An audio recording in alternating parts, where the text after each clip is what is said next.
Part 8 कलम और कागज। एक बार की बात है, एक कलम अपने आप को देखकर फूली नहीं समा रही थी। वाह, मैं कितने काम की चीज हूँ, मेरे कारण ही सब पढ़ लिख पाते हैं, चित्र बना पाते हैं। यह सोचकर वह स्वयं पर इतराने लगी। एक कागज कलम के पास ही रखा हुआ था। वह बहुत देर से कलम को इतराते हुए देख रहा था। वह बोला, अरे कलम, तुझे तारीफ करने वाला कोई नहीं मिला जो स्वयं ही अपनी तारीफ कर रही हो।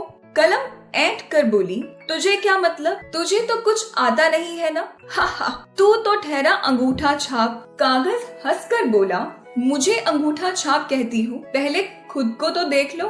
कोई लिखने वाला मिलता है तभी तो तुम लिख पाती हो, खुद तो तुम भी नहीं चल सकती। कागज की बात सुनकर कलम आग बबूला हो गई और बोली, मैं क्यों चलूं अपने आप, जब कोई चलाने वाला मेरी राह में आंखें बिछाए बैठा हो तो मैं खुद क्यों कष्ट करूं। तू भी तो बस इधर उधर उड़ता रहता है, इतना ही नहीं मेरी प्रतीक्षा करता रहता है कि कब मैं मोती से अक्षर लिखकर तेरी सुंदरता बढ़ाऊं। कागज हंसकर बोला, बहन, हमें एक दूसरे से लड़ने की आवश्यकता नहीं है, हमें अपनी मर्यादा में रहकर ही बात करनी चाहिए। कलम चिढ़कर बोली, मर्यादा तो तुझे अपनी समझनी चाहिए, बिना लिखा कागज भी बेकार ही हो जाता है। कागज ने समझाते हुए कहा, देख बहन, मैं भी बहुत काम का हूँ, कोई मुझ पर लिखता है तो कोई चित्र बनाता है, कोई छपाई करके चित्र बनाता है।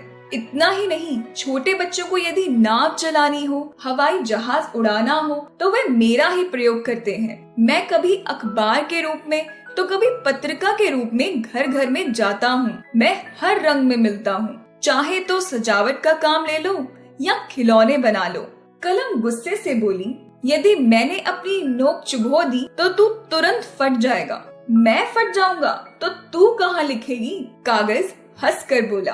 कलम बोली, गत्ते पर लिख लूंगी, पर गत्ता भी तो कागज का ही बनता है। कागज मुस्कुरा कर बोला, जानती हो कलम में कितनी ताकत होती है, मेरे से ही हस्ताक्षर किए जाते हैं। मैं चाहूँ तो बच्चों को परीक्षा में 0 दे दूं और चाहूँ तो पूरे 100 दे दूं। कागज बोला, मैं तो अनपढ़ों के काम भी आता हूँ। मैं जानता हूँ कि अनपढ़ रहना अच्छी बात नहीं है, पढ़ने लिखने से पूरी दुनिया की जानकारी मिलती है। हम कहानियाँ, कविताएं, गीत, पहेलियाँ सभी का आनंद ले सकते हैं, परंतु हर काम अकेले नहीं हो सकता। जब आपसी मेल जोल और तालमेल हो तभी नई नई रचनाएं होती हैं। तुम्हारा, मेरा और लिखने पढ़ने पढ़ाने वाले सबका तालमेल होना जरूरी है। यह सुनकर कलम सोच में पड़ गई। वह बोली, हाँ कागज भाई, तुम बिल्कुल सही कह रहे हो। मुझे समझ आ गया है कि मैं गलत थी। हम दोनों मिलकर रहें